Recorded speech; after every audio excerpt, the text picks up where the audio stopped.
అతడు కష్టపడి అతడు సొమ్ము చేత పట్టుకుని నీ ఇంటికి వచ్చినప్పుడు దాన్ని నువ్వు భద్రముగా తీసుకుని, ఏమండి ఇదిగో డోక్రా గ్రూప్కి ఎంత కట్టాలి, చీటీలకి ఎంత కట్టాలి, అప్పుల వారికి ఎంత కట్టాలి, ఇంటిలో కూరగాయలు ఇదిగో ఇన్ని, ఇదిగో మనం తినడానికి ఆహార పదార్థాలు ఇవి తీసుకురావాలి, ఇవన్నీ కాస్త జ్ఞానముగా నడుచుకోవాలి. అర్థమైందా అండి?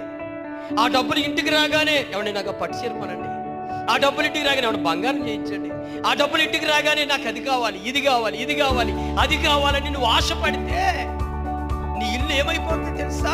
అప్పులు పాలయ్యి మరింత దిగజారిపోయి ఎంత సీన్లోకి వెళ్ళిపోతుందో తెలుసా? రోడ్డు మీదకి వెళ్ళి అవమాన పాలవుతుంది నీ ఇల్లు.